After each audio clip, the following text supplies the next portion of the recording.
পয়গম্বর যখন বললেন আলকামার মা, আপনার সন্তানকে যদি আপনি মাফ না করে দেন, আপনার সন্তানের জবান দিয়ে কালিমা জারি হবে না। যখন এটা বলতে লাগলো, মা বলল, পয়গম্বর আমি আমার আলকামাকে মাফ করব না। আমি যখন আমার আলকামা আমার গায়ের মধ্যে হাত তুলেছিল, আমাকে যখন কষ্ট দিয়েছিল, সেই সময় আমি আমার আলকামার জন্য একটা বদ্দুয়া দিয়েছিলাম। মা বাবার মুখ দিয়ে বদ্দুয়া এত তাড়াতাড়ি আসে না রে যুবক ভাই। মা বাবা যখন কষ্টের সীমা যখন পেরিয়ে যায়, পার হয়ে যায়, তখন মা বাবা বদ্দুয়া ছাড়া কিছু করতে পারে না রে। আলকামার মা বলল, পয়গম্বর আমি আমার আলকামাকে অনেক ভালোবাসতাম, আমার ছেলেকে আমি ভালোবাসতাম, আমার ছেলেকে আমাকে মহব্বত করতো, খেদমত করতো। বিয়ে করানোর পর থেকে আমার আলকামা আমার খেদমত করে নাই, বরঞ্চ আমার গায়ের মধ্যে হাত তুলতেও দ্বিধাবোধ করে নাই। নবীজিকে পিঠ দেখিয়ে বলল, পয়গম্বর দেখেন আমার পিঠের মধ্যে আমার আলকামা লাঠি দ্বারা আঘাত করেছে, আমার আলকামা আমার পিঠের মধ্যে মেরেছে গো নবী। এরপর থেকে আমি দুইটা হাত বাড়িয়ে আমার রবের দরবারে হাত তুলে দোয়া করেছিলাম, আল্লাহ আমার আলকামাকে দুনিয়ার মধ্যে কোনো শাস্তি দিও না, আমার আলকামাকে কবরের মধ্যে শাস্তি দিও, হাসরে শাস্তি দিও, যাতে আমি আমার চর্মচক্ষু দ্বারা আমার আলকামার শাস্তি যাতে দেখতে না পারি। একথা বলার পর পয়গম্বর বললেন, মাগো আপনি যদি আপনার সন্তানকে মাফ না করেন, আপনার জবান আপনার আলকামার জবান দিয়ে কালিমা জারি হবে না, সে বেঈমান হয়ে দুনিয়া থেকে বিদায় নিব গো মা। মা বললেন, আমি আমার সন্তানকে মাফ করব না। পয়গম্বর বললেন, সাহাবায়ে কেরাম যাও যাও মদিনার বাজার থেকে লাকড়ি নিয়ে আসো, আসার পর লাকড়ির মধ্যে আগুন ধরিয়ে দাও রে। আগুন ধরানোর পর ওই আলকামাকে আগুনের মধ্যে জ্বালিয়ে দাও, আগুনের মধ্যে ফেলে দাও রে, আগুনের মধ্যে ফেলে দাও, যাতে সে আগুনের মধ্যে জ্বলে জ্বলে দুনিয়া থেকে বিদায় নেয়। কেননা তার জবান দিয়ে কালিমা জারি হবে না, কেননা তার মা তাকে মাফ করবে না বলেছে। যখন দেখলো সাহাবায়ে কেরাম মদিনার বাজার থেকে লাকড়ি নিয়ে আসলো, আগুন ধরালো, আলকামাকে যখন আগুনের মধ্যে ফেলে দিবে, তার মা চক্ষু দ্বারা দেখতেছে যে আমার সন্তানটাকে আগুনের মধ্যে ফেলে দিবে। মা চিৎকার দিয়ে বলল, পয়গম্বর দুনিয়ার শাস্তি আমি আল্লাহর কাছে দোয়া করেছিলাম যাতে আমার চর্মচক্ষু দ্বারা আমার সন্তানের শাস্তি না দেখি গো পয়গম্বর। পয়গম্বর আমার সন্তানকে আমি মাফ করে দিলাম, আমার সন্তান আমাকে যত ধরনের কষ্ট দিয়েছে, আমার গায়ের মধ্যে আঘাত দিয়েছে গো নবী, আমার সন্তানকে আমি মাফ করে দিলাম। কেননা আমি মা নিজের চক্ষু দ্বারা নিজের সন্তান আগুনের মধ্যে জ্বলবে আমি সহ্য করতে পারবো না গো নবী। নবীজিকে বললেন, পয়গম্বর আমার সন্তানকে আমি মাফ করে দিলাম, আমার সন্তান আগুনের মধ্যে জ্বলবে, আমার চক্ষু দ্বারা দেখতে পারবো না, আমি আমার সন্তানকে মাফ করে দিলাম। পয়গম্বর বলেন, সাহাবায়ে কেরাম যাও যাও গিয়ে দেখো, আলকামার কাছে গিয়ে দেখো আলকামা কালেমা পড়তে পারতেছে কিনা। যদি কালেমা পড়তে না পারে, বুঝবো তার মা সমাজ রক্ষা করতে গিয়ে তার মা আমাদের সম্মানার্থে হয়তো মাফ করে দিয়েছেন। যদি কালেমা পড়তে পারে, বুঝবো তার মা অন্তর থেকে তার জন্য দোয়া করেছেন, তাকে মাফ করে দিয়েছেন। সাহাবায়ে কেরাম গেল, গিয়ে দেখলো আলকামার জবান থেকে কালিমা জারি হয়ে গেল, লা ইলাহা ইল্লাল্লাহ মুহাম্মাদুর রাসূলুল্লাহ। সাহাবায়ে কেরাম গিয়ে দেখলো আলকামার জবান দিয়ে কালিমা জারি হয়ে গেল। সাহাবায়ে কেরাম কেঁদে দিল, নবীজি কেঁদে দিলেন। নবীজি বললেন, মাগো তুমি তোমার সন্তানকে মাফ করে দিছো, এই জন্য তোমার সন্তানের জবান দিয়ে কালিমা জারি হয়েছে। যদি তোমার সন্তানকে তুমি মাফ করে না দিতা, তাহলে তোমার সন্তানের জবান দিয়ে কোনোদিন কালিমা জারি হতো না, তাকে আগুনের মধ্যে পুড়িয়ে দুনিয়া থেকে বিদায় করে দেওয়া হতো। সেই সময় আলকামা উচ্চ সুরে আনসার এবং সাহাবায়ে কেরামদেরকে বলেছিল, এ মা দুনিয়ার মানুষেরা শুনো, যদি কোনোদিন তোমার মা চাইতে তোমার স্ত্রীকে প্রাধান্য দাও, যদি মার কথা না শুনে রে, যদি স্ত্রীর কথা শুনি, মার গায়ের মধ্যে আঘাত দাও, মাকে গালিগালাজ করে মাকে ঘর থেকে বাহির করে দাও, দুনিয়ার মানুষেরা শুনে রাখো, তাহলে তোমার নামাজ, তোমার তাহাজ্জুদ, তোমার রোজা, তোমার হজ, তোমার যাকাত, তোমার কুরবানি আমার আল্লাহর দরবারে কবুল হবে না। ونشهد أن لا إله إلا الله وحده لا شريك له ونشهد أن سيدنا وسندنا وحبيب ربنا وطبيبنا وطبيب قلوبنا ومولانا محمدا عبده ورسوله الذي أرسله الله تعالى بالحق بشيرا ونذيرا وداعيا إلى الله بإذنه وسراجا منيرا. أما بعد فأعوذ بالله من الشيطان الرجيم. بسم الله الرحمن الرحيم.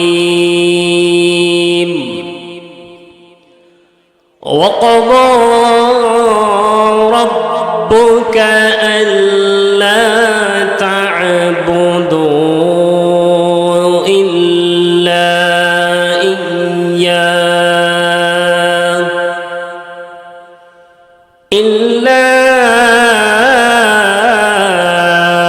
إياه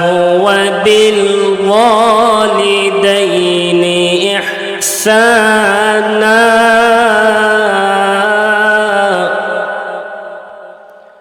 إما يبلغن عندك الكبر أحدهما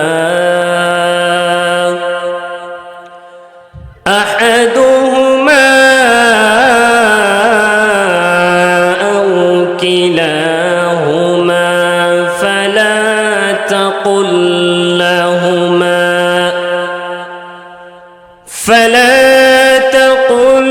لهما أف ولا تنهرهما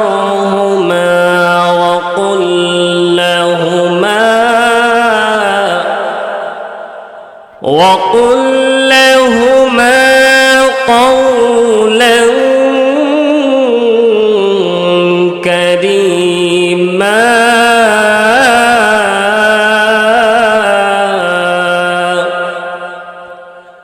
واخفض له وقل رب ارحمهما كما ربياني صغيرا.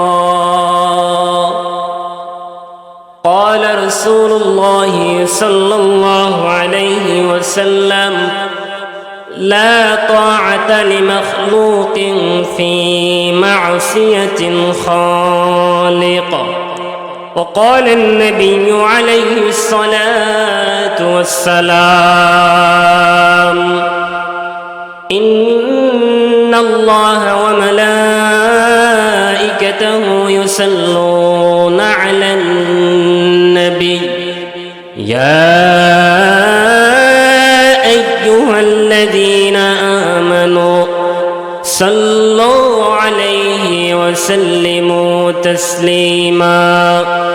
اللهم صل على محمد وعلى آل محمد كما صليت على إبراهيم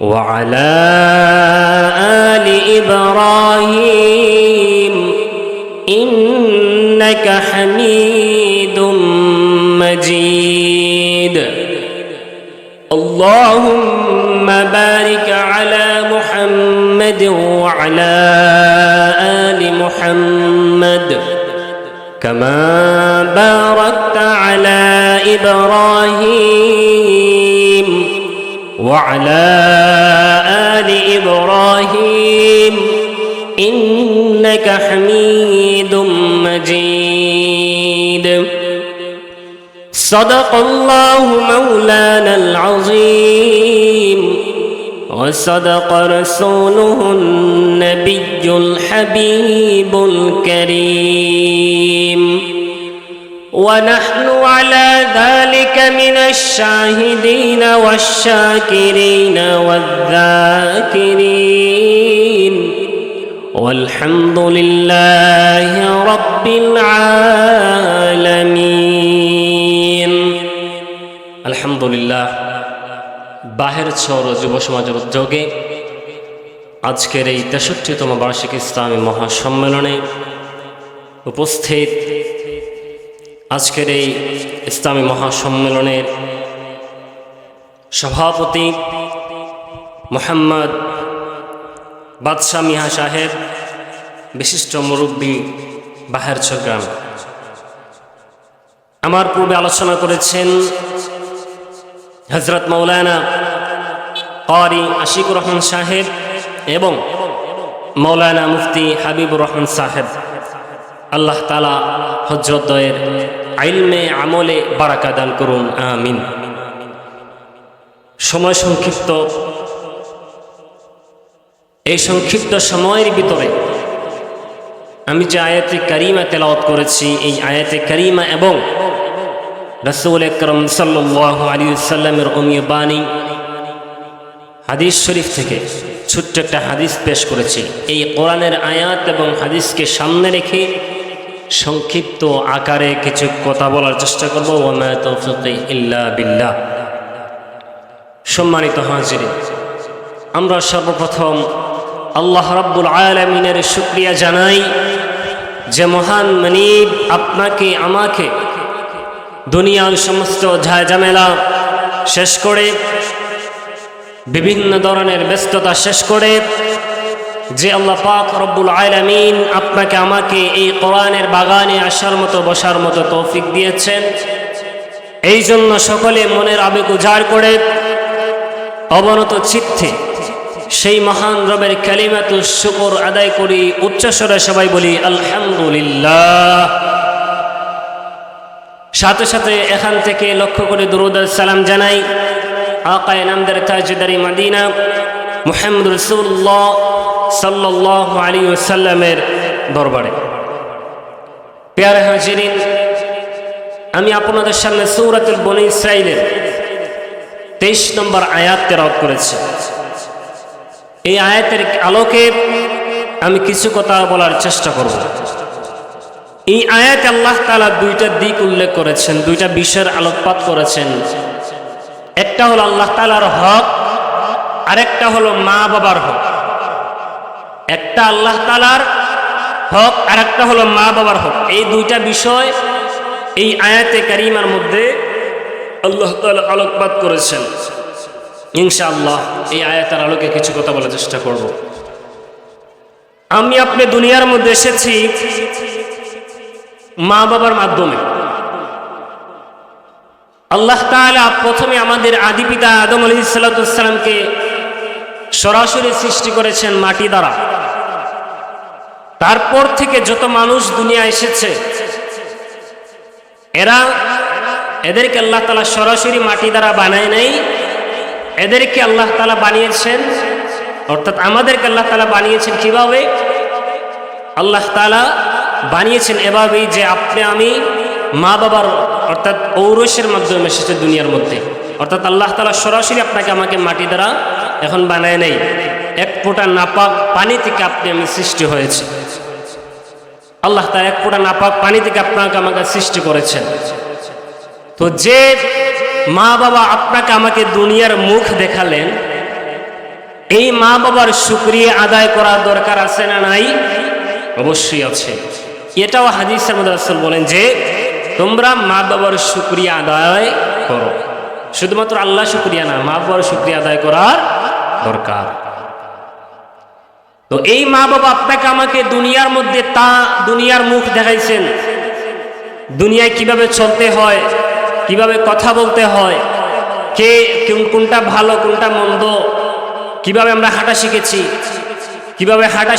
কিভাবে আমরা চলা শিখেছি, খাওয়া শিখেছি, এটা শিখিয়েছেন একমাত্র মা বাবা। আল্লাহ তাআলা তো শিখিয়েছেন, কিন্তু মা বাবার মাধ্যমে আল্লাহ তাআলা শিখিয়েছেন। এই জন্য মা বাবার হক সন্তানের উপরে অনেক। মা বাবার হক যেমন সন্তানের উপর অনেক, আবার সন্তানেরও মা বাবার উপরে হক আছে।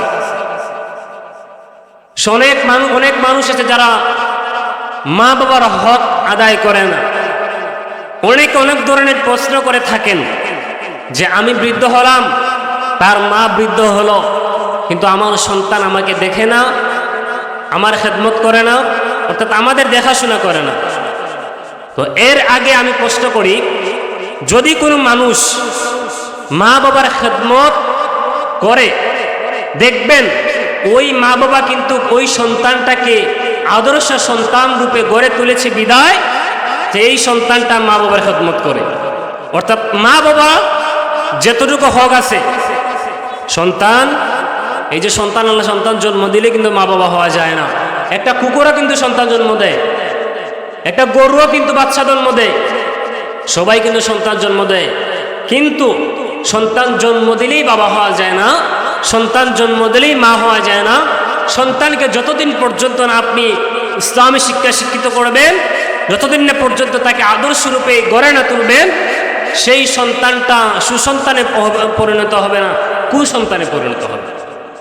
এই জন্য সন্তানের হক আদায় করা দরকার। অনেক মা বাবা বলেন যে সন্তান তো আমাদের হক আদায় করে না। এর উত্তর হলো, আপনি যদি সন্তানের হক ঠিকঠাক মতো আদায় করেন, তাহলেই আপনার সন্তান আপনাদের হক আদায় করবে। সন্তানের হক কি? সন্তান জন্মগ্রহণ করার পর থেকে আপনি একে সুন্দর নাম রাখবেন, তারপর আপনি কানের মধ্যে আজান দিবেন, একামত দিবেন, তাকে সুন্দর নাম রাখবেন, তাকে ইসলামী শিক্ষা শিক্ষিত করবেন। এটাই তো সন্তানের হক। আপনার উপর চাওয়া হলো এই সন্তানটাকে আপনি ইসলামী শিক্ষা শিক্ষিত করবেন, মানুষ হিসেবে গড়ে তুলবেন। কিন্তু এই সন্তানকে যদি আমি ইসলামী শিক্ষা শিক্ষিত না করি, মানুষ হিসেবে গড়ে না তুলি, তাহলে এই সন্তানটা বড় হওয়ার পরে সেই মা বাবার খেদমত করবে না, বরঞ্চ ওই মা বাবার গায়ের মধ্যে হাত তুলতেও দ্বিধাবোধ করবে না। ঠিক কি না? অবশ্যই।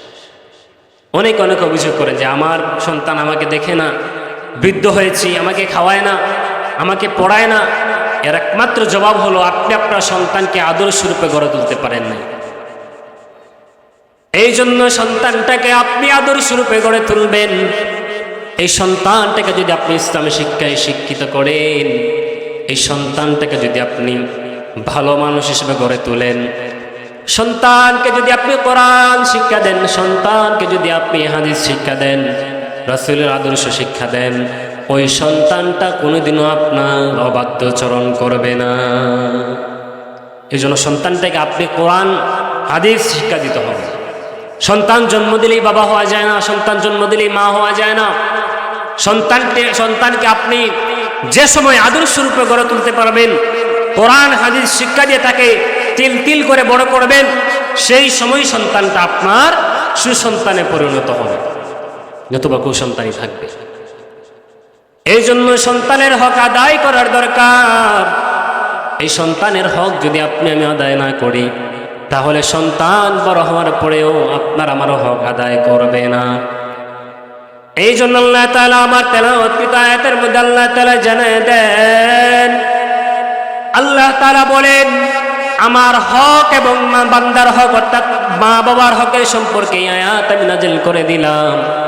আল্লাহ তাআলা জানিয়ে দেন, ওয়াকাদা রাব্বুকা আল্লা তা'বুদু ইল্লা ইয়্যা। আমার আল্লাহ জানিয়ে দেন, মানুষেরা রে, তোমরা একমাত্র আমি আল্লাহর দাসত্ব করবা, আমি আল্লাহর গোলামি করবা।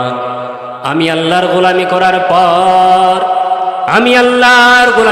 পর আমি তোমাদের উপর ওয়াজিব করে দিলাম মা বাবার খেদমত করা, মা বাবার বাধ্য হওয়া, মা বাবার খেদমত করা, মা বাবার সাথে সুন্দর আচরণ করা আমি ওয়াজিব করে দিলাম। সুবহানাল্লাহ। আল্লাহ তাআলার হক কি? আল্লাহ তাআলার হক হলো আল্লাহ তাআলার গোলামি করা, আল্লাহ তাআলার দাসত্ব করা, আল্লাহ তাআলার হুকুম মানা, বিধান মানা।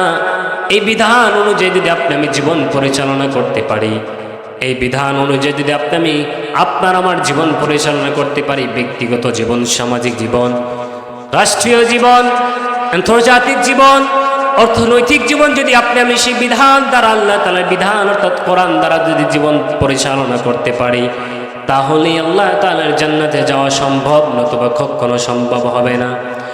আল্লাহ তাআলা এই আয়াতের মধ্যে জানায় দেন, হে আমার বান্দারা, তুমি আল্লাহর গোলামি করো, দাসত্ব করো, ইল্লা ইয়া, আমি আল্লাহ ছাড়া কোনো মানুষের, কোনো পীরের, কোনো খাজার, কোনো মাজারকে সেজদা দেওয়া যাবে না।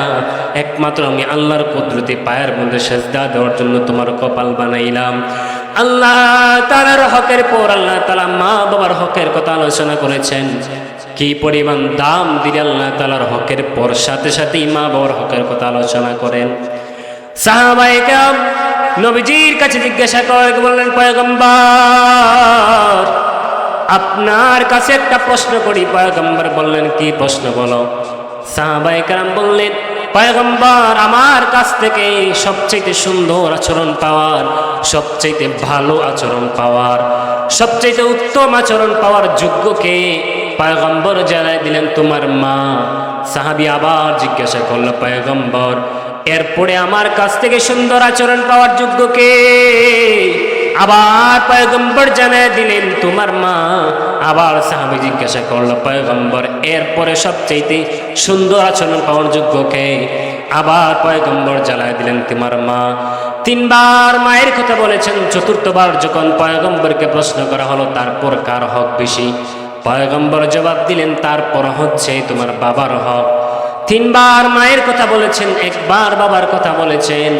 আপনি আমি দেখবেন অনেক সন্তান আছে শিক্ষকদেরকে সম্মান করে, পীরকে সম্মান করে, খাজাকে সম্মান করে, ইমামকে সম্মান করে, মুয়াজ্জিনকে সম্মান করে, মানুষদেরকে সম্মান করে, কিন্তু ঘরের মধ্যে তার পিতা মাতাকে সম্মান করে না।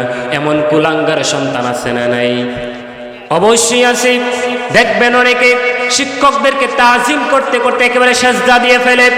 শিক্ষকদেরকে সম্মান ঠিক আছে, এলাকার মুরব্বিদেরকে সম্মান ঠিক আছে, কিন্তু ঘরের মধ্যে যে মা আছে, বাবা আছে, এই মার খেদমত করে না, মার কথাবার্তা শোনে না, বাবার কথা শুনে না, বাবার খেদমত করে না। এই সন্তানটা সুসন্তানে পরিণত হয় নাই, এই সন্তানটা কুসন্তানে পরিণত হয়েছে। এর জন্য দায়ী একমাত্র তার মা এবং বাবা। যদি তার মা বাবা তাকে ইসলামী শিক্ষায় শিক্ষিত করে, কোরআন এবং হাদিস দ্বারা শিক্ষিত করে যদি সন্তানটাকে ঘরে তুলতে পারত, তাহলে সেই সন্তানটা কোনোদিন সেই মা বাবার অবাধ্য হতে পারত না। কেন অবাধ্য হলো? একমাত্র একটাই কারণ, সন্তানটাকে আমি সুসন্তানে গড়ে তুলতে পারি নাই। যখনই আমি সন্তানটাকে ইসলামী শিক্ষিত করে তুলব, যখন কোরআন হাদিস শিক্ষা দিব, সেই সন্তান যখন কোরআন পড়বে, হাদিস পড়বে, পড়ার পর সে দেখবে যে মা বাবার সাথে যদি আমি ভালো আচরণ না করি, মা বাবার অবাধ্য হই, তাহলে জাহান্নামে যাওয়া লাগবে। মা বাবার অবাধ্য হলে বড় কবিরা গুনাহ হবে। যখন সে কোরআন এবং হাদিস পড়ে এটা বুঝবে, সে কোনোদিন তার মা বাবার সাথে খারাপ আচরণ করবে না।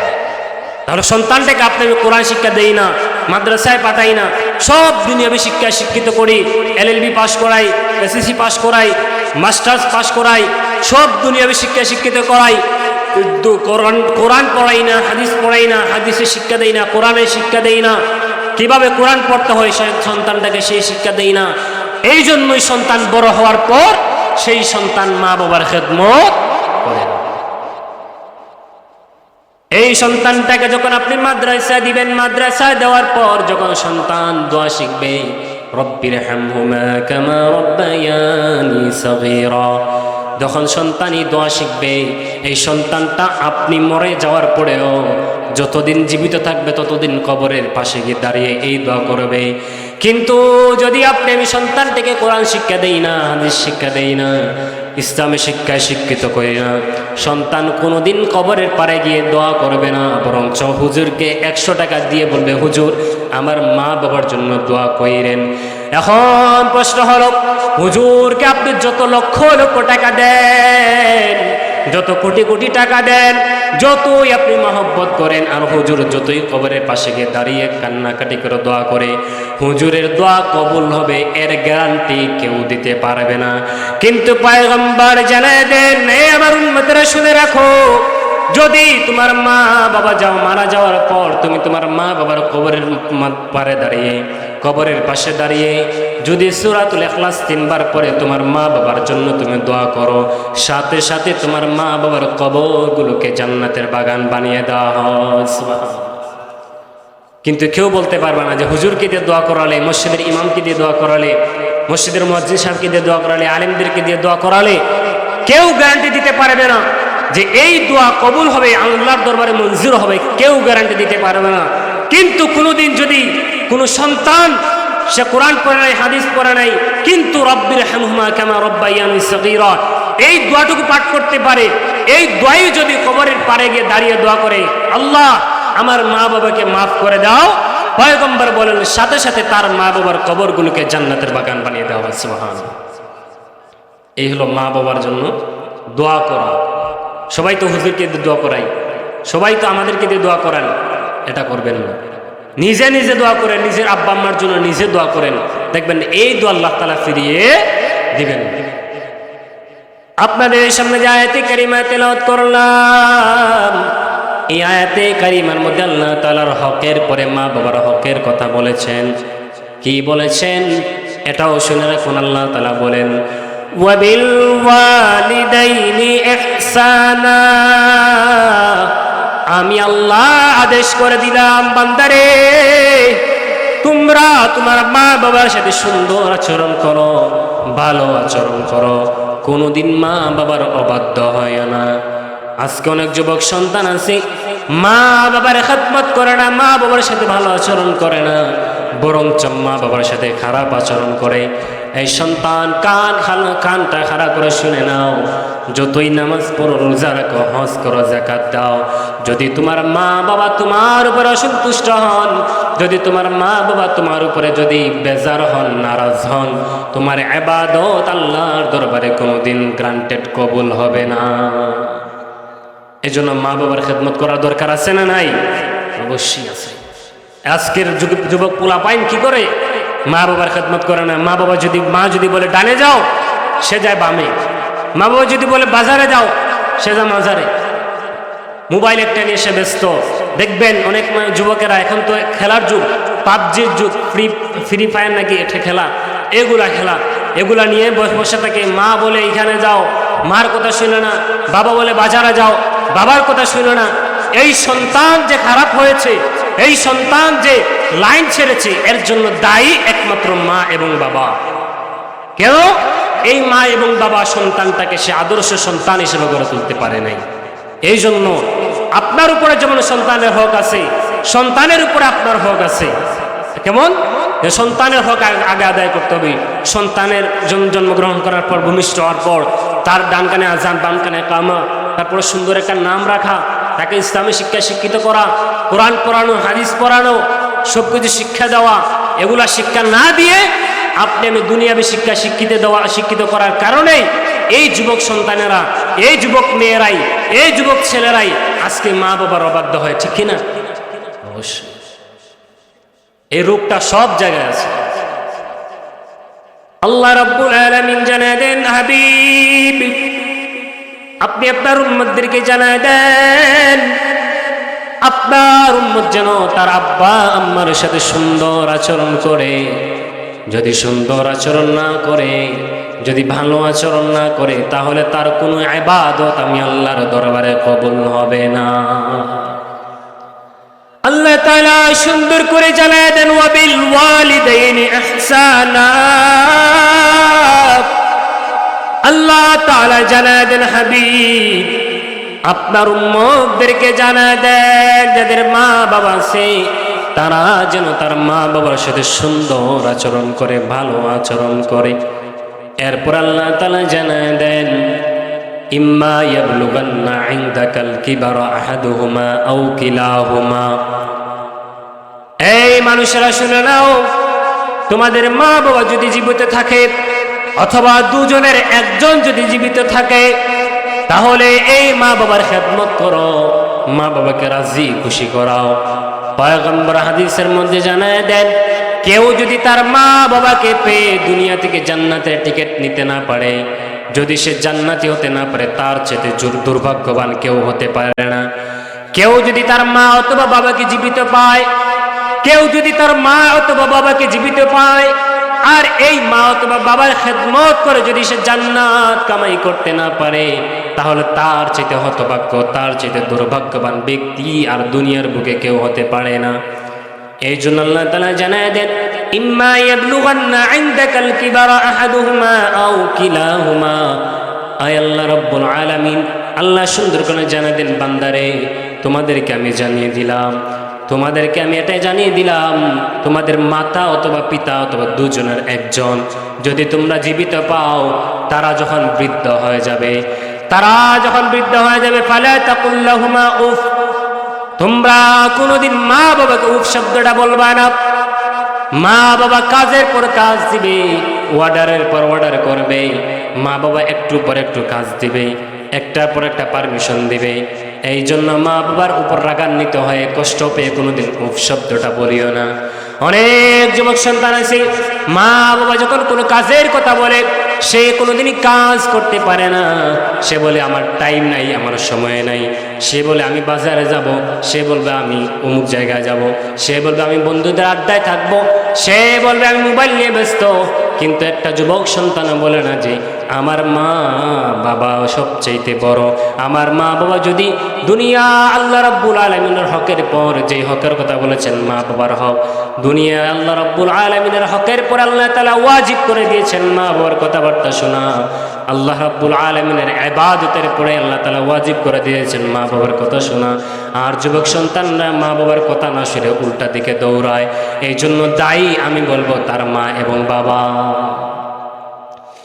এ মানুষেরা শুনে নাও, আল্লাহ রাব্বুল আলামিন সুন্দর করে জানায় দেন, ইম্মা ইয়াবলুগান্না ইনদাকাল কিবার, তারা যখন বৃদ্ধ হয়ে যাবে, বৃদ্ধ হয়ে যাওয়ার পর যখন তোমরা একজন অথবা দুজনকে জীবিত পাবে, তাদের কথাবার্তায় কোনোদিন তোমরা উফ শব্দটা বলবা না। এরপর আল্লাহ তাআলা জানায় দেন, ওয়ালা তানহারহুমা, কোনোদিন তাদেরকে ধমক দিয়ে কথা বলবা না।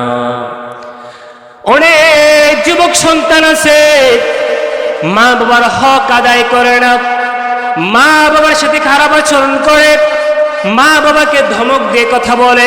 শুধু ধমক দেয় না, অনেক যুবক আছে মা বাবার গায়ের মধ্যে হাত তুলতেও দ্বিধাবোধ করে না। অনেক সন্তান আছে বাবার গায়ের মধ্যে লাঠি দ্বারা আঘাত করে। অনেক সন্তান আছে মা বাবার গায়ের মধ্যে সেই পা দ্বারা আঘাত করে, হাত দ্বারা আঘাত করে। এই যুবক সন্তান শুনে নাও, মা বাবাকে কষ্ট দিয়ে যদি তুমি হজ যদি 10 বার আদায় করো, সারা জীবন যদি নামাজ পড়তে থাকো, তারপরে আমার আল্লাহর দরবারে একটা ইবাদত কবুল হবে না, যতদিন না পর্যন্ত তোমার মা বাবা তোমার উপর রাজি খুশি না হবে। জন্য মা বাবার হক এটা। মা বাবা, আপনার আমার জীবনটা মা বাবার মাধ্যমে এসেছে। এই জন্য মা বাবার হক আপনার আমার কাছ থেকে সুন্দর আচরণ পাওয়া, ভালো আচরণ পাওয়া, আপনি আমি মা বাবার খেদমত করা। অনেক সন্তান আছে দেখবেন বিয়ে করার পর আর আব্বা আম্মার কথা শুনে না, তার বউয়ের কথায় উঠা বসা করে। বিদেশে গেছে, বিদেশে যাওয়ার পর তার মার কাছে টাকা পাঠায় না, তার বাবার কাছে টাকা পাঠায় না, টাকা পাঠায় তার বউয়ের ব্যাংকের অ্যাকাউন্টের মধ্যে। অনেক সন্তান আছে এটা। হয়তো হতভাগ্য সন্তান বিয়ের পর কি করে, স্ত্রীর কথা শুনে মা বাবার গায়ের মধ্যে হাত তুলে, স্ত্রীর কথা শুনে বাবাকে ঘর থেকে বের করে দেয়, মাকে ঘর থেকে বের করে দেয়। বাবা শেষ পর্যন্ত বাধ্য হয়ে বৃদ্ধাশ্রমে যাওয়া লাগে। আমার প্রশ্ন হলো, এই সন্তানটা কেন এত বাধ্য হলো? একমাত্র জবাব, সবার বিবেকে জবাব দিবে যে একমাত্র জবাব হলো, এই সন্তানটাকে আপনি আমি আদর্শবান রূপে, এই সন্তানটাকে সুসন্তান হিসেবে আপনি আমি গড়ে তুলতে পারি নাই। আপনাকে বলা হয় না এই সন্তানকে আলেম বানাতে, হাফেজ বানাতে, মুফতি বানাতে, মুহাদ্দিস বানাতে, কিন্তু সন্তানটাকে এমন শিক্ষা দিন যেই সন্তানটা বৃদ্ধ হওয়ার পর আপনার খেদমত করে দুনিয়া থেকে বিদায় নিতে পারে। এমন একটা শিক্ষা দেন, কিছু হলে শিক্ষা দেন, যাতে আপনার হকটুকু আদায় করতে পারে, আপনার হকটুকু আদায় করতে পারে, এইটুকু হলে শিক্ষা দেন। আফসোসের বিষয়, মা বাবা দুনিয়াবি লাইন এত গুরুত্ব দেয়। দেখবেন সকালবেলা আগেকার যুগে দেখতাম, সকালবেলা ফজরের পর আমরা সবাই মক্তবের মধ্যে যেতাম, মা বাবা বলতো বাবা মক্তবে যাও, না গেলে মায়ের দিয়ে লাঠি দ্বারা পিটিয়ে মক্তবে পাঠাতো। আর এখন সন্তানেরা কি করে, ঘুম থেকে উঠেই এনজিওরা এমন পথ আমাদেরকে দেখিয়ে দিয়েছে, শিখিয়ে দিয়েছে, ঘুম থেকে উঠার পরেই প্রাইভেট পড়া লাগবে, ঘুম থেকে উঠার পরে ইংরেজি প্রাইভেট পড়ো, ঘুম থেকে উঠার পরে বাংলা প্রাইভেটে যাওয়া লাগে, গণিত প্রাইভেটে যাওয়া লাগে। তাদের দুনিয়াবী শিক্ষাটাই বড় হয়ে গেল। আর যতদিন আমরা দুনিয়াবী শিক্ষা গুরুত্ব দিব, এই দুনিয়াবী শিক্ষার কারণে আপনি আমি ইসলাম থেকে, আপনি আমি ইসলামী শিক্ষা থেকে অনেক অনেক দূরে সরে যাব।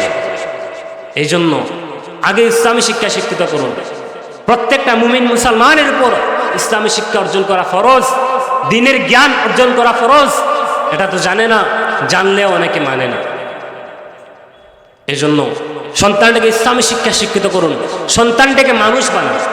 দেখবেন মানুষ বানালে এই সন্তানটা আপনার গায়ের মধ্যে কোনোদিন হাত তুলতে পারবে না, এই সন্তানটা আপনাকে গালিগালাজ করতে পারবে না, আপনাকে কটু কথা বলবে না, আপনাকে ধমক দিয়ে কথা বলবে না।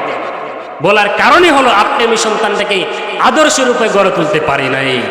আফসোসের বিষয়, এটা মা বাবার দোষ, এটা বাবার দোষ, এটা মায়ের দোষ।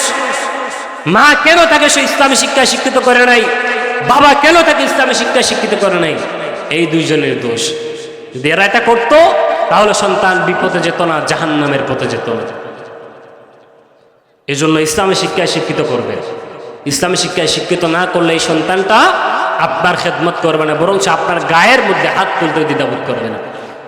সম্মানিত হাজিরিন, আল্লাহ তাআলা এরপর জানায় দেন, ওয়ালা তানহারহুমা, আমি আল্লাহ সুন্দর করে জানায় দিলাম, বান্দারে তোমরা তোমাদের মা বাবার সাথে তোমরা ধমক দিয়ে কথা বলো না, মা বাবাকে তোমরা ধমক দিও না রে, মা বাবার সাথে সুন্দর আচরণ করো, কেননা মা তোমার জন্য জান্নাত, মাই তোমার জন্য জাহান্নাম। মা বাবার খেদমত করে যদি তুমি দুনিয়া থেকে বিদায় করে নিতে পারো রে, তাহলে এই মাই তোমার জন্য জান্নাতের কারণ হয়ে যেতে পারে। সুবহানাল্লাহ। আর যদি মা বাবাকে অসন্তুষ্ট করে রাজি না করি, মা বাবার খেদমত না করে অবাধ্য হয়ে যদি দুনিয়া থেকে বিদায় নেও রে, তাহলে এই অবাধ্য হওয়ার কারণে তোমাকে আল্লাহ রাব্বুল আলামিন জান্নাত দিবেন না, বরঞ্চ তোমার জাহান্নামের পথ সোজা হয়ে যাবে। নাউযুবিল্লাহ। এই জন্য আল্লাহ তাআলা জানায় দেন, ওয়ালা তানহারহুমা, তোমরা মা বাবাকে ধমক দিয়ে কথা বলো না। মা বাবাকে যদি ধমক দিয়ে কথা বলো রে, আমি আল্লাহ তাআলার আরশ পর্যন্ত কেঁপে উঠে। সুবহানাল্লাহ। যদি মা বাবাকে কোনো সন্তান ধমক দিয়ে কথা বলে, মা বাবাকে গালিগালাজ করে রে, মা বাবার গায়ের মধ্যে হাত দেয়, তাহলে হাত দেওয়ার কারণে, মা বাবাকে গালি দেওয়ার কারণে, মা বাবার অবাধ্য হওয়ার কারণে স্বয়ং আল্লাহ রাব্বুল আলামিনের আরশ পর্যন্ত কেঁপে ওঠে। এই জন্য আল্লাহ তাআলা জানায় দেন, তোমরা মা বাবাকে ধমক দিও না। এরপর আল্লাহ তাআলা জানায় দেন, ওয়াকুল লাহুমা কাওলান কারীমা, ধমক দিবা না, কিভাবে কথা বলবা আমি আল্লাহ শিখিয়ে দিলাম। তোমরা তোমাদের মা বাবার সাথে সম্মান সূচকভাবে কথা বলো, সুন্দর করে কথা বলো, সম্মানের সাথে কথা বলো। মা বাবার ঘরের মধ্যে যাওয়ার পর ঘরে ঢোকার আগে মা বাবার পারমিশন নাও, আম্মু ঘরে ঢুকতে পারবো কিনা, আব্বু ঘরে ঢুকতে পারবো কিনা। মা বাবার ছায়া যেখানে পড়ে, এই ছায়ার মধ্যে যেন আপনার আমার পা না পড়ে। মা বাবার সাথে ধমক দিয়ে কথা বলবো না।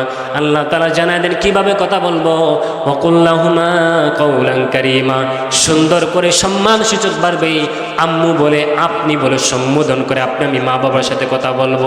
আজকে আপনি আমি অনেক হুজুরকে সম্মান করি, অনেক পীর গৌস কুতুবকে সম্মান করি, ইমামকে সম্মান করি, আলেমকে সম্মান করি, কিন্তু ঘরের মধ্যে যে মা আছে বাবা আছে তাদেরকে সম্মান করি না। পৃথিবীর সবাইকে সালাম দেই, কিন্তু ঘরের মধ্যে যে মা বাবা আছে কিন্তু মা বাবাকে একবার সালাম দেই না।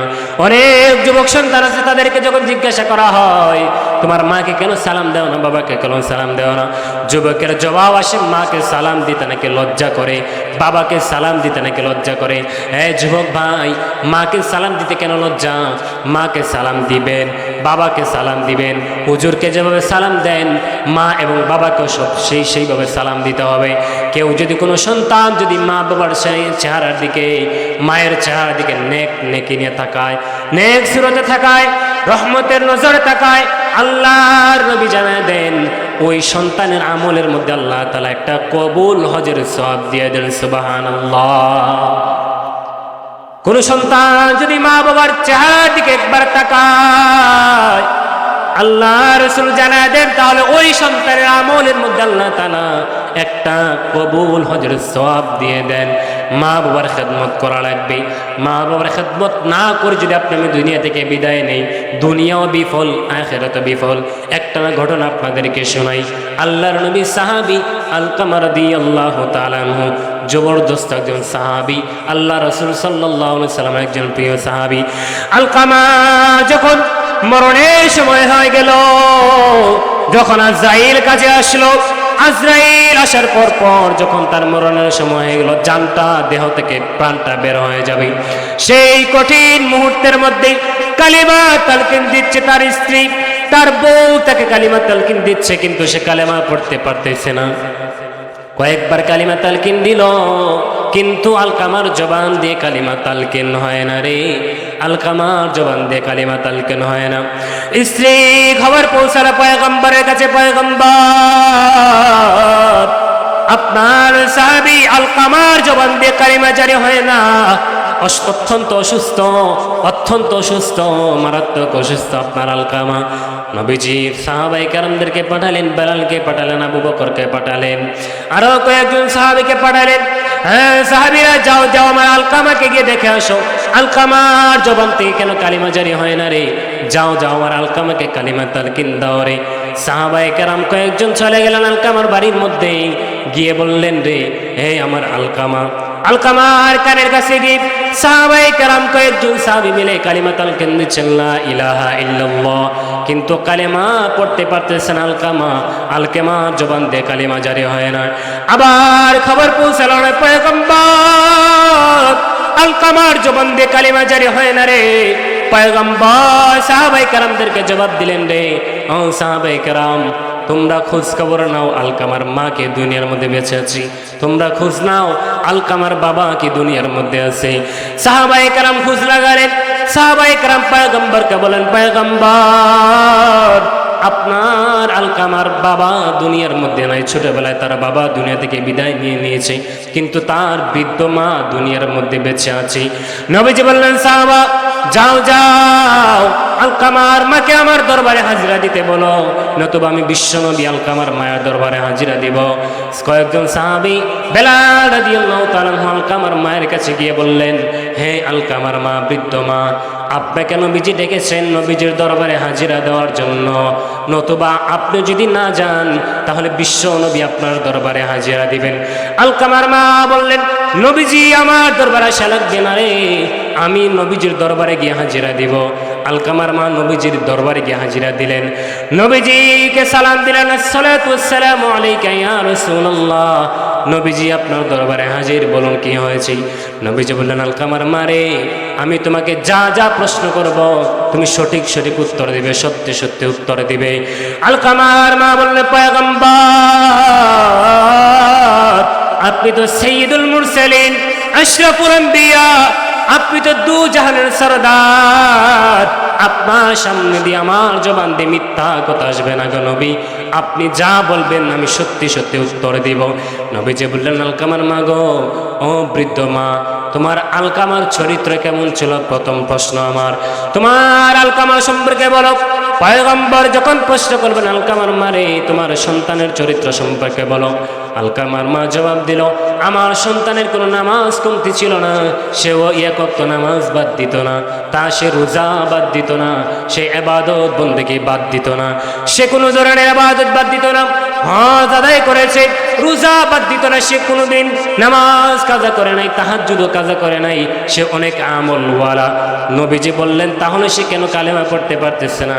আবার নবীজি প্রশ্ন করলেন, আলকামার মা গো, তোমার সাথে তোমার আলকামা কিরূপ ব্যবহার করেছে, আচরণ করেছে, কিরূপ সুন্দর আচরণ করেছে কিনা ভালো আচরণ করেছে? আলকামার মাকে যখন এই প্রশ্নটা করা হলো, বিশ্বনবী যখন প্রশ্ন করলেন আলকামার মা গো, তোমার আলকামা কি তোমার সাথে ভালো আচরণ করে নাই, সুন্দর আচরণ করে নাই? আলকামার মা কেঁদে কেঁদে বলল, পয়গম্বর, দুনিয়ার মধ্যে আলকামার বাবা ছিল না, ছোটবেলায় তার বাবা দুনিয়া থেকে বিদায় নিয়েছিল গো। ছোটবেলা থেকে আমার আলকামাকে আমি কুলে পিঠে করে মানুষ করেছি, আমি না খেয়ে আলকামাকে খাওয়াইছি, না পরে আমি আলকামাকে পড়াইছি, আমি আলকামাকে কোনোদিন কষ্ট পেতে দেই নাই গো নবী। ও নবী, আমি আলকামাকে আমি অনেক মহব্বত করতাম, আলকামাও আমার অনেক খেদমত করত, আলকামাও আমার সাথে ভালো আচরণ করত। কিন্তু যখন আমি আমার আলকামাকে বিয়ে করালাম, বিয়ে করানোর পর যখন ঘরের মধ্যে বউ আসলো, বউ আসার পর থেকে আমার আলকামা আমার সাথে ভালো আচরণ করে না, তার বউয়ের কথায় উঠা বসা করে। আজকের সমাজের মধ্যে অনেক যুবক ভাইরা আছে, মা বাবার কথা বলে শুনে না, মা বাবার কথা শুনে না, বিয়ে করানোর পর বউ যেভাবে বলে সেভাবে চলে। বউয়ের অ্যাকাউন্টে টাকা পাঠায়, মা বাবার অ্যাকাউন্টে টাকা পাঠায় না, মা বাবার দেখাশোনা করে না, মা বাবার খেদমত করে না। যখন আলকামার মা বলল, পয়গম্বর, আমার আলকামা আমার সাথে ভালো আচরণ করে নাই, আমার আলকামা আমাকে গালিগালাজ করতো, আমার আলকামা আমার গায়ের মধ্যে হাত তুলেছে, হাত তুলতে দ্বিধাবোধ করে নাই। নবীজির সামনে যখন আলকামার মা পিঠ দেখালো পয়গম্বরের, যখন পয়গম্বরের চোখ দিয়ে অশ্রু জড়াতে লাগলো, কান্না জড়িত কণ্ঠে বললেন, মা গো, যদি আপনার সন্তানকে মাফ না করেন তাহলে আপনার সন্তানের কালেমা জারি হবে না গো মা। পয়গম্বর যখন বললেন, আলকামার মা, আপনার সন্তানকে যদি আপনি মাফ না করে দেন, আপনার সন্তানের জবান দিয়ে কালিমা জারি হবে না। যখন এটা বলতে লাগলো, মা বলল, পয়গম্বর, আমি আমার আলকামাকে মাফ করব না। আমি যখন আমার আলকামা আমার গায়ের মধ্যে হাত তুলেছিল, আমাকে যখন কষ্ট দিয়েছিল, সেই সময় আমি আমার আলকামার জন্য একটা বদ্দুয়া দিয়েছিলাম। মা বাবার মুখ দিয়ে বদ্দুয়া এত তাড়াতাড়ি আসে না রে যুবক ভাই। মা বাবা যখন কষ্টের সীমা যখন পেরিয়ে যায়, পার হয়ে যায়, তখন মা বাবা বদ্দুয়া ছাড়া কিছু করতে পারে না রে। আলকামার মা বলল, পয়গম্বর, আমি আমার আলকামাকে অনেক ভালোবাসতাম, আমার ছেলেকে আমি ভালোবাসতাম, আমার ছেলেকে আমাকে মহব্বত করত, খেদমত করত। বিয়ে করানোর পর থেকে আমার আলকামা আমার খেদমত করে নাই, বরঞ্চ আমার গায়ের মধ্যে হাত তুলতেও দ্বিধাবোধ করে নাই।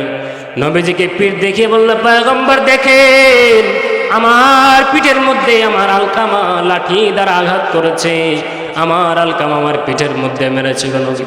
এরপর থেকে আমি দুইটা হাত বাড়িয়ে আমার রবের দরবারে হাত তুলে দোয়া করেছিলাম, আল্লাহ, আমার আলকামাকে দুনিয়ার মধ্যে কোনো শাস্তি দিও না, আমার আলকামাকে কবরের মধ্যে শাস্তি দিও, হাসরের শাস্তি দিও, যাতে আমি আমার চর্মচক্ষু দ্বারা আমার আলকামার শাস্তি যাতে দেখতে না পারি। একথা বলার পর পয়গম্বর বললেন, মাগো, আপনি যদি আপনার সন্তানকে মাফ না করেন, আপনার আলকামার জবান দিয়ে কালিমা জারি হবে না, সে বেঈমান হয়ে দুনিয়া থেকে বিদায় নিব গো মা।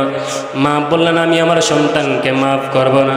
পয়গম্বর বললেন, সাহাবায়ে কেরাম, যাও যাও, মদিনার বাজার থেকে লাকড়ি নিয়ে আসো, আসার পর লাকড়ির মধ্যে আগুন ধরিয়ে দাও রে। আগুন ধরানোর পর ওই আলকামাকে আগুনের মধ্যে জ্বালিয়ে দাও, আগুনের মধ্যে ফেলে দাও রে, আগুনের মধ্যে ফেলে দাও, যাতে সে আগুনের মধ্যে জ্বলে জ্বলে দুনিয়া থেকে বিদায় নেয়।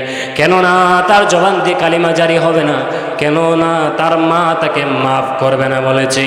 যখন দেখলো সাহাবায়ে কেরাম মদিনার বাজার থেকে লাকড়ি নিয়ে আসলো, আগুন ধরালো, আলকামাকে যখন আগুনের মধ্যে ফেলে দিবে, তার মা চক্ষু দ্বারা দেখতেছে যে আমার সন্তানটাকে আগুনের মধ্যে ফেলে দিবে।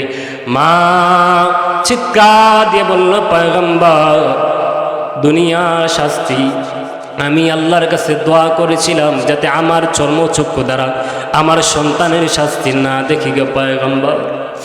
পয়গম্বর, আমার সন্তানকে আমি মাফ করে দিলাম, আমার সন্তান আমাকে যত ধরনের কষ্ট দিয়েছে, আমার গায়ের মধ্যে আঘাত দিয়েছে গো নবী, আমার সন্তানকে আমি মাফ করে দিলাম, কেননা আমি মা নিজের চক্ষু দ্বারা নিজের সন্তান আগুনের মধ্যে জ্বলবে আমি সহ্য করতে পারবো না। কেন নবীজিকে বললেন, পয়গম্বর আমার সন্তানকে আমি মাফ করে দিলাম, আমার সন্তান আগুনের মধ্যে জ্বলবে, আমার চক্ষু দ্বারা দেখতে পারবো না, আমি আমার সন্তানকে মাফ করে দিলাম।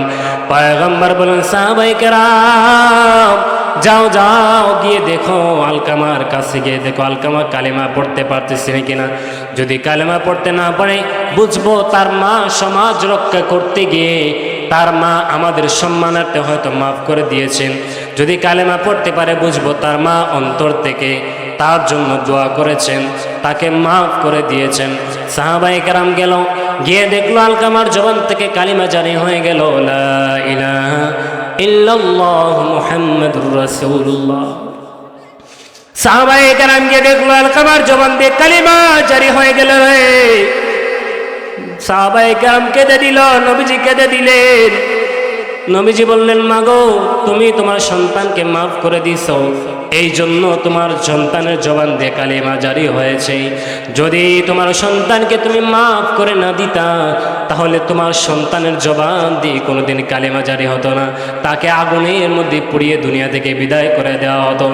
সেই সময় আলকামা উচ্চ সুরে আনসার এবং সাহাবায়ে কেরামদেরকে বলেছিল, এ মা দুনিয়ার মানুষেরা শুনো, যদি কোনোদিন তোমার মা চাইতে তোমার স্ত্রীকে প্রাধান্য দাও, যদি মার কথা না শুনে, যদি স্ত্রীর কথা শুনি মার গায়ের মধ্যে আঘাত দাও, মাকে গালিগালাজ করে মাকে ঘর থেকে বাহির করে দাও, দুনিয়ার মানুষেরা শুনে রাখো, তাহলে তোমার নামাজ, তোমার তাহাজ্জুদ, তোমার রোজা, তোমার হজ, তোমার যাকাত, তোমার কুরবানি আমার আল্লাহর দরবারে কবুল হবে না।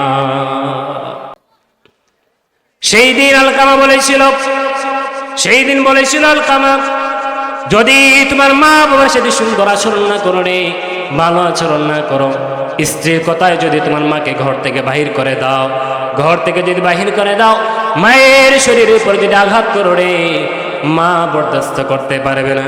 মা যদি একবার বদদুয়া দিয়ে দেয় তোমার জীবনের জিন্দেগি কোনো ইবাদত আমার আল্লাহর দরবারে কবুল হবে না।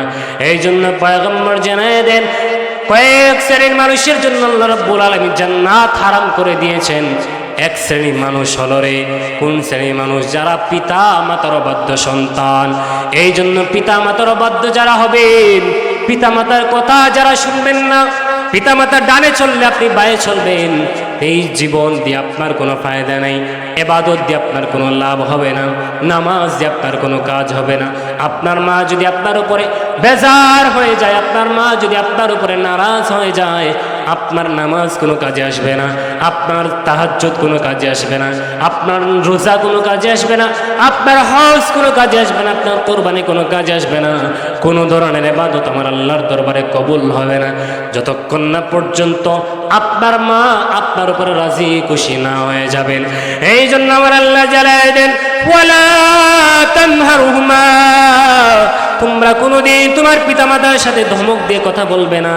আমার আল্লাহ রাব্বুল আলামিন এর সাথে সাথে জানায় দেন, ওয়াখফিদ লাহুমা জানাহাদ দুল্লি মিনার রাহমা, যখন তোমার মা বাবা বৃদ্ধ হয়ে যাবে অথবা দুনিয়া থেকে বিদায় নিয়ে নিবে, তোমার দুইটা হাত তোমার রবের দিকে বাড়িয়ে বলো, রব্বির হামহুমা কামা রব্বায়ানি সগীরা। আমার আল্লাহ জানালেন, তোমার মা যদি তোমার কাছ থেকে দুনিয়া থেকে বিদায় নেয়, তোমার বাবা যদি তোমার কাছ থেকে দুনিয়া থেকে বিদায় নেয়, অথবা যদি জীবিত থাকে, বৃদ্ধ থাকে, তাহলে তোমার দুইটা হাত আমার আল্লাহর দরবার দিয়ে বলো রে, আল্লাহ রব্বির হামহুমা কামা রব্বায়ানি সগীরা, আল্লাহ গো আমার মা বাবা আমাকে ছোটবেলায় যেভাবে আদর স্নেহ করেছেন, ছোটবেলায় যেভাবে আদর স্নেহ করেছেন, মায়া মহব্বত করেছেন, আমার মা আমার বাবা বৃদ্ধ হয়ে গেছেন, আজকে আমার মা বাবার জন্য আমি দুইটা হাত বাড়িয়ে দোয়া করতেছি, কামা রব্বায়ানি সগীরা, আল্লাহ আমার মা বাবার গুনাহগুলোকে তুমি মাফ করে দাও। সুবহানাল্লাহ। যখন সন্তানটা, কোনো মায়ের সন্তান, কোনো বাবার সন্তান যদি দাঁড়িয়ে দুইটা হাত বাড়িয়ে দোয়া করতে পারে রে, খোদার কসম কাবা শরীফের ইমাম দিয়ে যদি দোয়া করেন দোয়া কবুল হবে এমন কোনো গ্যারান্টি নেই রে। কিন্তু আমার নবী বলেছেন, যদি কোনো সন্তান মা বাবার কবরের পাড়ে দাঁড়িয়ে, মা বাবার কবরের পাশে দাঁড়িয়ে মসজিদে নামাজ পড়ে যে কোনো জায়গায় দাঁড়িয়ে যদি তার মা বাবার জন্য দোয়া করে, সাথে সাথে আমার আল্লাহ সেই সন্তানের দোয়া কবুল করে দেন। সুবহানাল্লাহ। এই জন্য মা বাবার খেদমত করা লাগবে, এই জন্য মা বাবার খেদমত করা লাগবে, মার দেখাশোনা করা লাগবে, বাবার দেখাশোনা করা লাগবে। 5 জন ভাই 6 জন ভাই, এক ভাই 1 মাস এক ঘরে মাকে এক ঘরে খাওয়ায়, আরেক ভাই আরেক মাস মাকে আরেক ঘরে খাওয়ায়। কেন রে ভাই, তোমাদেরকে এতই অভাব পড়েছে যে মাকে 1 মাস এক ঘরে, 1 মাস ছোট ভাইয়ের ঘরে, 1 মাস বড় ভাইয়ের ঘরে? এইভাবে না। আপনার মাকে যতদিন বাঁচবেন ততদিন আপনি খাওয়ান, পড়ান, এটা আপনার মার হক, আপনার বাবার হক। মা বাবা যেন আপনার দ্বারা কষ্ট না পায়। আমার আল্লাহ বলেন যে আমার হক নষ্ট করে যদি কোনো মানুষ দুনিয়া থেকে বিদায় নেয়, উদাহরণস্বরূপ নামাজ না পড়ে, ইবাদত বন্দেগী না করে, ধরেন আপনার ইবাদতের মধ্যে ভুল ত্রুটি আছে, 5 ওয়াক্ত পড়েছেন, 5 ওয়াক্তের মধ্যে 2 ওয়াক্ত পড়েছেন, 3 ওয়াক্ত পড়েন নাই, রোজা অনেক সময় বাদ দিয়ে দিয়েছেন, আপনি কুরবানি অনেক সময় করতে পারেন নাই, হজ ফরজ ছিল অনেক সময় আদায় করতে পারেন নাই, এটা আমার আল্লাহর হক। আমার আল্লাহ বলেন আমার হক আমি আল্লাহ চাইলেই মাফ করে দিতে পারি। সুবহানাল্লাহ। কিন্তু কোন মানুষ যদি তার মা বাবার হক নষ্ট করে থাকে, কোন মানুষের হক নষ্ট করে থাকে, ততক্ষণ না পর্যন্ত আমি মাফ করবো না যতক্ষণ না পর্যন্ত তার মা বাবা তাকে মাফ না করবে। সুবহানাল্লাহ। এই জন্য মা বাবার খেদমত করে দুনিয়া থেকে বিদায় নেন, মা বাবার খেদমত করে দুনিয়া থেকে বিদায় নেন। দেখবেন খবরটা কিরকম হয়ে যায়। কবরটাকে আল্লাহ প্রশস্ত করে দিবেন, কবরের মধ্যে জান্নাতি বিছানা বিছিয়ে দিবেন, হাসরের ময়দানে কোনো চিন্তা করা লাগবে না। এই মা বাবার খেদমতের উসিলায় আল্লাহ তাআলা পার করে দিবেন। সুবহানাল্লাহ। এই জন্য সময় আমার শেষ, আর 3 মিনিট আছে।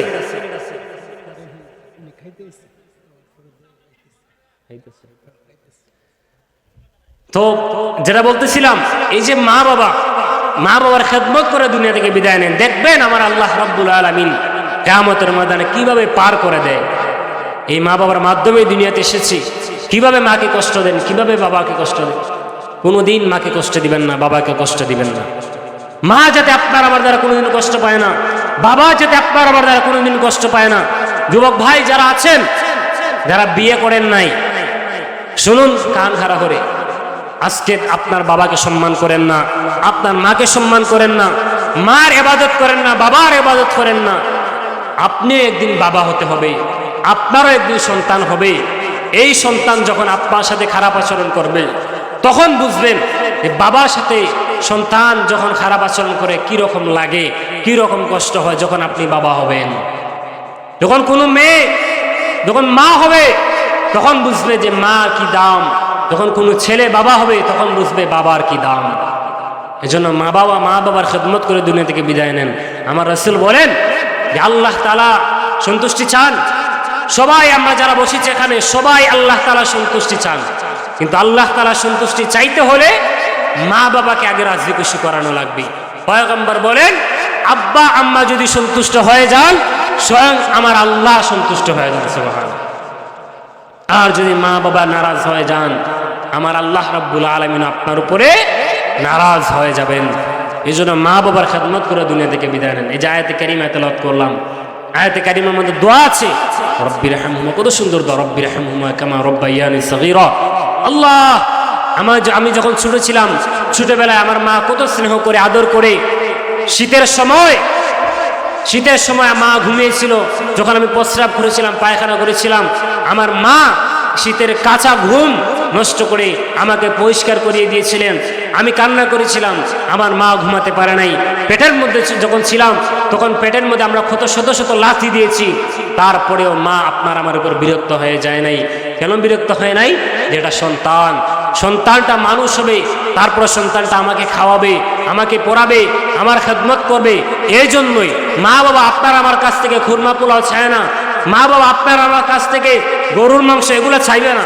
মা বাবা এটাই চায় যাতে সন্তানগুলো আমার সাথে সুন্দর আচরণ করে, সম্মান করে কথা বলে, আমার যাতে খেদমত করে, আমার যাতে আমি কোনটা ভালো কোনটা মন্দ আমি কোনটা খেতে পছন্দ করি, কোনটা না খেতে পছন্দ করি, এটা সন্তানেরা বুঝবে। এই জন্যই মা বাবারা আপনাকে আমাকে এত আদর করে আপনাকে আমাকে আস্তে আস্তে তিলে তিলে করে বড় করেছেন, ঠিক কিনা? এই মা বাবা আপনাকে আমাকে কত সুন্দর করে বড় করেছেন।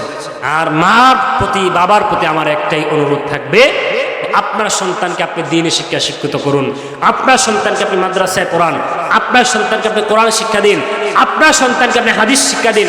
এই সন্তানটা বড় হলে কোনোদিন আপনার সাথে নাফরমানি করবে না, কোনোদিন আপনার অবাধ্য হবে না, কোনোদিন আপনার বিরুদ্ধাচরণ করবে না, কোনোদিন আপনাকে গালি দিবে না, কোনোদিন আপনার গায়ের মধ্যে হাত তুলবে না। সন্তানকে আপনি কোরআন শিক্ষা দিন, হাদিস শিক্ষা দিন। এই সন্তানগুলো নষ্ট হয়ে যাচ্ছে একমাত্র মা বাবার গাফলতির কারণে। মা বাবা দুনিয়া বুঝে, মা বাবা দুনিয়া ঠিকই বুঝে, দুনিয়া কিভাবে ইনকাম করতে হবে, দুনিয়া কিভাবে চালাতে হয় এটা ঠিকই বুঝে।